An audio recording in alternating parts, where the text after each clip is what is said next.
Muy buenas tardes. Mi nombre es Cristian Mateo Mora Álvarez. Soy estudiante de sexto semestre del programa de Fonoaudiología. Siguiendo continuidad a este proceso evaluativo de evaluación e intervención en la enfermedad de Huntington en pacientes que presentan diagnóstico de disfagia, mi pregunta de investigación y como segunda pregunta de investigación es: ¿qué estrategias de intervención se pueden implementar en adultos con enfermedad de Huntington que presentan diagnóstico de disfagia? Mi bitácora está compuesta por resultados, análisis y discusión, conclusiones, agradecimientos y trabajos citados. Dando continuidad a los resultados y teniendo en cuenta la declaración Prisma, se pudo evidenciar en cada una de las fases lo siguiente. Como primera fase tenemos la fase de identificación. Como ustedes pueden observar en la tabla número 1, que es la de cruce de variables, enfermedad de Huntington, intervención, podemos observar dos tipos de variables, la variable independiente y la variable dependiente. La variable independiente está lo que es estrategias y intervención más disfagia, y la variable dependiente está lo que es enfermedad de Huntington, dando como resultado a lo siguiente: técnicas y estrategias de intervención en la enfermedad de Huntington a nivel de deglución y métodos de intervención en adultos con enfermedad de Huntington y disfagia. Siguiendo a estas fases de la declaración Prisma, la fase Screening, se pudo encontrar lo siguiente: se incluyeron 65 artículos, se excluyeron 12.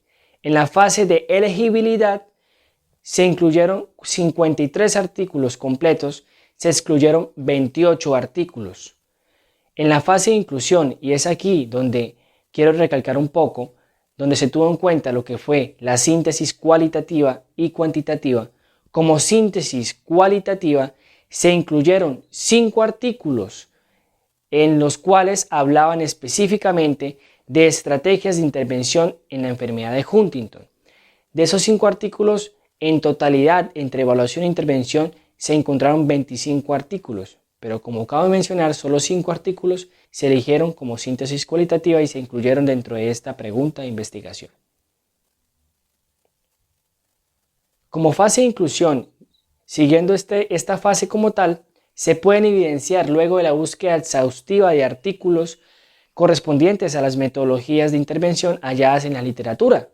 5 artículos, como mencioné, en los cuales 3 artículos hablaban de modificación en la consistencia de alimentos, un artículo hablaba de maniobras compensatorias y otro artículo hablaba de técnicas compensatorias. Análisis y discusión. Se puede evidenciar que hay muy poca literatura acerca de los métodos de intervención en cuanto a las estrategias utilizadas. Realmente se encontró muy poca literatura acerca de las estrategias de intervención en la enfermedad de Huntington específicamente.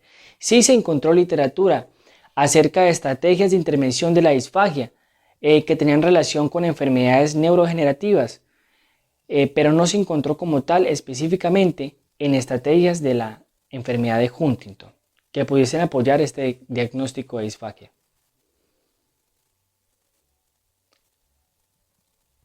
De acuerdo a esto, dentro del estudio se evidenció que el entrenamiento muscular respiratorio tiene efectos positivos para la función de la deglución, la estimulación eléctrica neuromuscular, los ejercicios orales motores, la biorretroalimentación, el tratamiento de voz de Liz Silverman. Realmente estos usados como métodos de intervención, como técnicas o maniobras compensatorias que ayudan a que esta deglución se dé de manera eficaz. Pero realmente donde quiero enfatizar es en lo siguiente: hubo gran relevancia en el uso de alimentación como método estratégico de intervención en la enfermedad de Huntington en pacientes con diagnóstico de disfagia en adultos, siendo este uno de los más usados. Realmente, como mencioné anteriormente, de los 5 artículos que se encontraron, 3 hablaban de modificación en la consistencia de alimentos, y es aquí donde resalta este estudio en cuanto a la implementación de estrategias. Teniendo en cuenta esto, sabemos que la enfermedad de Huntington es una enfermedad neurodegenerativa y a consecuencia de esto se puede generar lo que es una disfagia progresiva. Esta enfermedad tiene unos estadios o tiene unas etapas, de una etapa inicial, intermedia a una etapa tardía. Estas etapas, como consecuencia de una disfagia progresiva, podemos entender que la disfagia en las enfermedades neurodegenerativas es uno de los factores desencadenantes más comunes de muerte por riesgo de asfixia, broncoaspiración y atragantamiento. Y es aquí donde nosotros como fonoaudiólogos debemos empezar a entrar en este campo para empezar a intervenir en estas enfermedades que están haciendo que las personas que sufren esta patología tengan un riesgo en el cual pues pueda desencadenar una muerte en este caso. El objetivo principal de cualquier estrategia de tratamiento para un paciente disfágico es conseguir una alimentación oral. Realmente este es un reto que nosotros debemos ver desde un punto de vista terapéutico. Más que conseguir una alimentación oral, no simplemente es conseguir una deglución completa. Recordemos que estamos hablando de enfermedades neurodegenerativas que tienen una disfagia progresiva.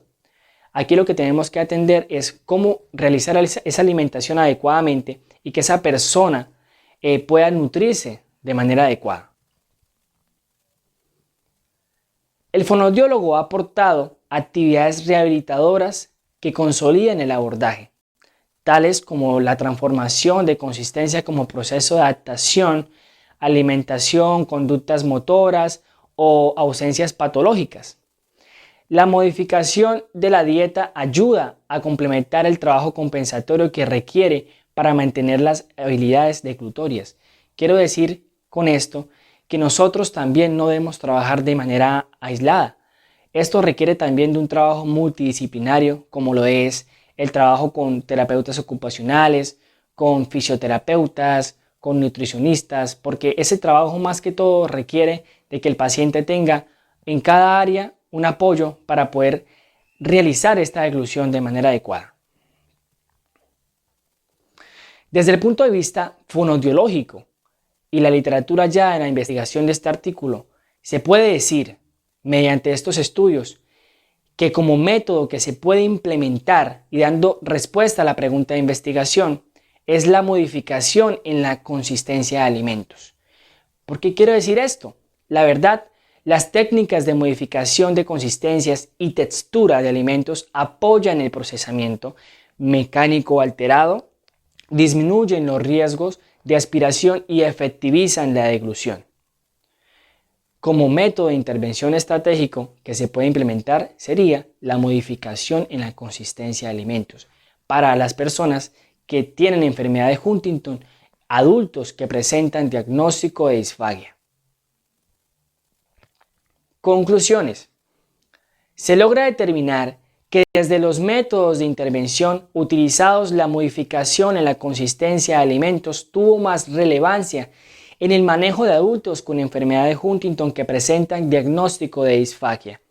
De acuerdo al estadio que presente la enfermedad, es aquí donde nosotros debemos saber en qué momento actuar, cómo intervenir para que estas personas puedan recuperar sus habilidades deglutorias. En este caso, no recuperarlas completamente, sino mantener esas habilidades para que se puedan nutrir adecuadamente.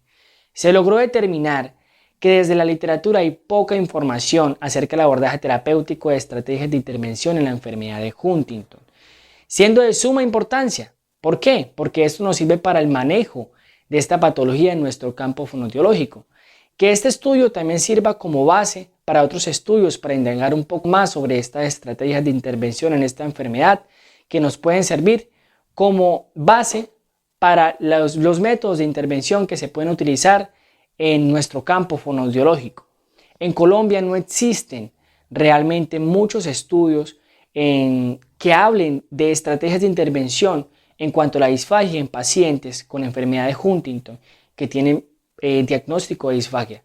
Realmente no se consiguen estudios. Solo se encontró un estudio de la Universidad Nacional que hablaba de las características de esta enfermedad en cuanto a habla, lenguaje y deglución, pero no como tal, como estrategias que nos puedan ayudar a implementar a dar un abordaje como tal terapéutico en el cual podamos intervenir.